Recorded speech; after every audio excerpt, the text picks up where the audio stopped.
2 Corinthiens chapitre 2, les versets 14 au verset 17.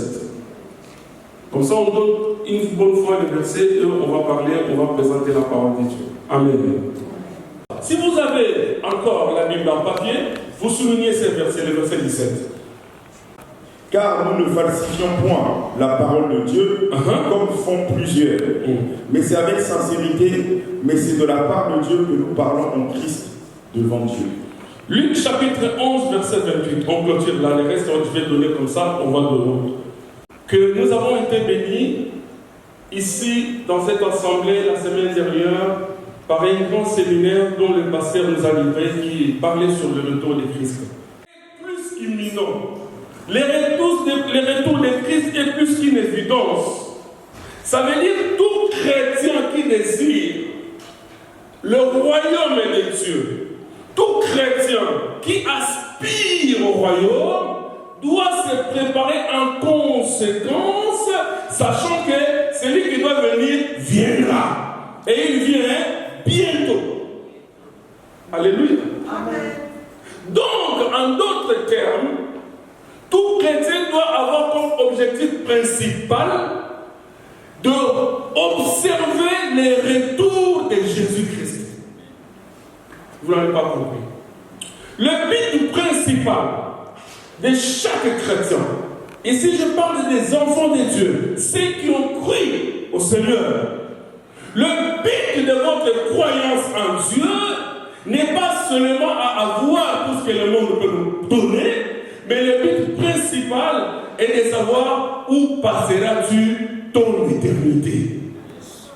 Amen. Les personnes qui dorment. Voilà pourquoi nous avons intitulé notre thème le réveil spirituel ou le réveil de l'Église. En fait, nous sommes dans la suite logique de ce qui a été dit la semaine dernière, que vous ne soyez pas ballottés ou balancés dans tous les vents des doctrines, mais que vous sachiez le pourquoi vous venez à Dieu.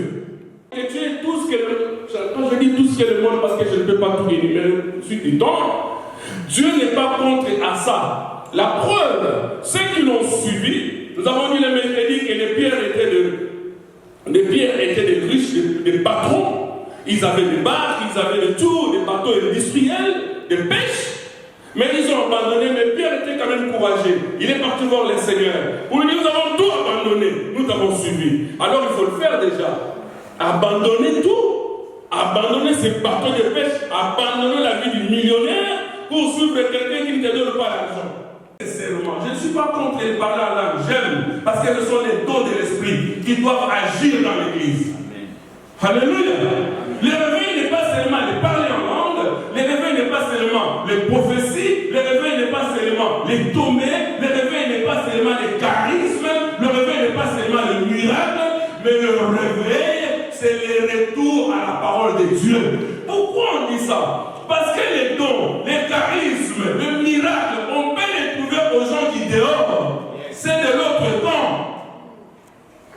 Est-ce que vous êtes d'accord avec moi? Pour garantir la présence de Dieu. Amen. Est-ce qu'alléluia? Est-ce que vous m'entendez?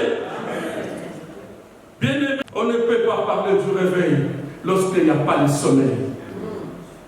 Beaucoup de personnes sont encore dans le sommeil, frère. Et la confusion règne. La totalité de la parole de Dieu et surtout la pureté de la parole de Dieu. Écoutez, Paul va dire, il dit nous sommes comme des parfums. Dans le livre de 2 Corinthiens chapitre 2. Pour les uns, nous sommes des parfums de bonne odeur. Mais pour les autres, nous sommes des parfums de mort. C'est-à-dire de mauvaises odeurs. Étant donné que je prêche les choses qui vont te faire mal et que tu n'es pas converti, tu vas me voir comme si quelqu'un était en train de te piquer. Je suis en train de te cibler. Non, je ne te cible pas, mais je te prêche la parole pour que tu prennes des bonnes décisions. Voilà pourquoi l'apôtre Paul dit que nous ne sommes pas de ceux-là qui falsifient par la parole de Dieu. Nous sommes au temps, les fondamentaux sont falsifiés, frère. Pour des biens sordides, pour des intérêts inutiles. Il faut que moi je puisse être élevé, il faut qu'on me voie, il faut que l'Internet parle de moi. Mais même si l'Internet parlait de toi, qu'est-ce que Dieu n'a à faire à ça? Qu'est-ce que Dieu a à faire à ça? Dieu n'a que faire de ta d'état de notoriété. Est-ce que je parle à quelqu'un? Dieu n'a que faire d'état de notoriété, frère. Mais c'est la confession de la doctrine de Christ. Vous savez, bien aimé, il y a beaucoup de personnes, ils ont des coutumances. Ils ont amené leurs coutumances dans des églises dites de réveil. Et ces coutumes-là font ils ont fait de ces coutumes-là même des doctrines. Mais il n'y a pas de doctrine. Dans la Bible, il n'y a qu'une seule doctrine. C'est la doctrine de Jésus. Et si tu défies, ça veut dire que tu as falsifié.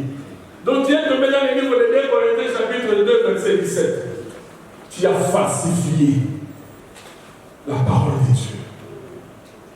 Ici, je ne parle pas que le prédicateur.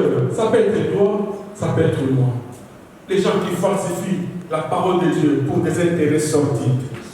Je ne pourrais pas lâcher cet homme-là parce que c'est lui qui paye la maison pour moi. Frère, tu n'as pas réalisé que depuis que tu as quitté l'Afrique, tu étais venu seul. Et il t'a rencontré ici. Le don de Dieu qui a été envoyé pour le salut de l'humanité. Mais lui, elle lui présente ces signes initiés pour dire que nous sommes les pharisiens et nous n'avons pas de relation avec vous les juifs. Former des camps, des groupuscules. C'est moche, c'est sale. Ça détruit la vie commune. Est-ce que je parle à quelqu'un? Amen. Nous sommes capables de se partager le deuil. Tu vas dans le deuil de frère. Nous sommes capables de se partager un anniversaire.